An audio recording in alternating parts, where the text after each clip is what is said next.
Alors, ce jeune homme à l'écran va vous expliquer pourquoi l'homophobie a été importée en Afrique par les colons européens, hein. Comme d'habitude, c'est toujours notre faute. Bah écoutez, c'est parti les gars. Et il faut aussi savoir aussi, pour ceux qui ne sont pas au courant, c'est que l'homophobie, en fait, c'est une pensée coloniale. L'homophobie, c'est pas dans les textes. Alors, ces gens-là, ce qui est incroyable, c'est que un petit peu comme les nazis dans les années 30, et vraiment, moi je vous le comparatif, il n'y a aucun problème. Pour les nazis, dans les années 30, tout était la faute des juifs, hein. Quoi qu'il arrive, faut pas non plus caricaturer, mais il y avait un petit peu de ça, hein. Et tout était la faute des juifs. Et bah, pour ces gens-là, pour les décoloniaux, tout est la faute des blancs. Systématiquement, quoi qu'il arrive, ton slip est trop grand, il est trop petit, tes chaussettes sont mal assorties avec ton pull, c'est la faute des blancs, comme d'habitude. C'est vraiment du racisme, mais à peine dissimulé, quoi. De ce qu'on vous raconte de l'islam ou de la société polygame. Alors évidemment, on ne sait pas trop pourquoi, d'un seul coup, il défend l'islam. On lui a rien demandé, mais il y a toujours ce truc-là. Il y a aucune réciprocité dans l'histoire, mais c'est pas grave, hein. Africaine, c'est pas vrai. Nous, en Afrique, il y a des sociétés entièrement dirigées par des femmes. Il y a des Alors les sociétés entièrement dirigées par des femmes, que ce monsieur ose nous parler, très souvent, alors en Afrique, j'en avais même pas la connaissance, alors ça se trouve, il dit des conneries, mais très souvent, c'est vraiment des micro-sociétés, c'est des tribus. Ça concerne 100, 200 personnes maximum. Ça existe en Asie, des sociétés matriarcales, des micro-sociétés. Et en Afrique, j'en avais pas la connaissance, mais ça doit concerner, mais mec, 40 personnes dans toute l'Afrique. Donc, c'est quand même gonflé de généraliser à tout ce continent, quoi. des recherches qui ont été faites sur le fait qu'il y avait plusieurs genres bien avant qu'on soit colonisé. Et c'est quelque chose qui a été implanté ici par les empires coloniaux. Donc quand vous voyez des personnes racisées avoir des discours homophobes, c'est souvent leur inculture aussi qui parle, parce qu'en fait c'est une pensée coloniale qui leur a été transmise.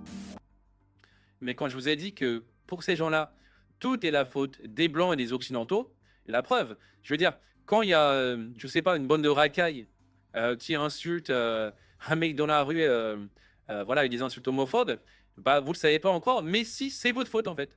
C'est votre faute. Vous n'êtes pas, même pas là, mais c'est votre faute. Bon, d'accord.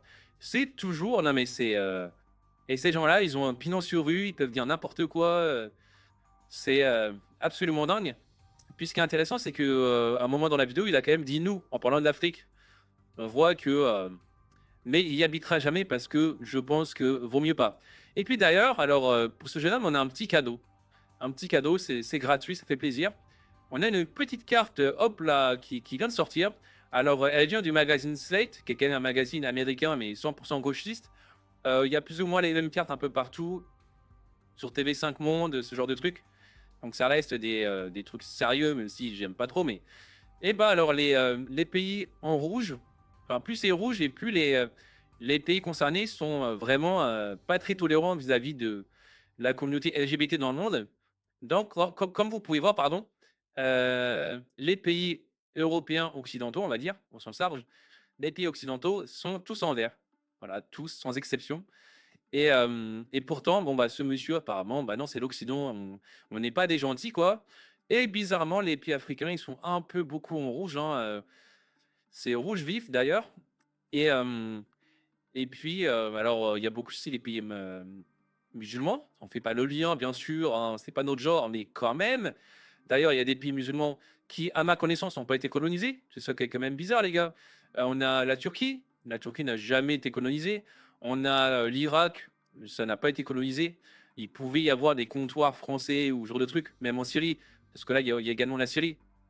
Mais c'était pas à proprement parler des colonies. Il y a aussi l'Indonésie. Je ne crois pas que ça a été une colonie. Peut-être anglaise, je suis pas sûr, mais je ne crois pas. Bon, en tout cas, ton raisonnement, bah là, il tombe un petit peu à l'eau, mon gars. Lâchez votre plus grand like, les gars. Abonnez-vous surtout, ça fait plaisir. Nous, ça coûte rien, ça nous aide beaucoup. Ça, juste, ça nous fait plaisir. Et sur ce, bonne journée, les gars.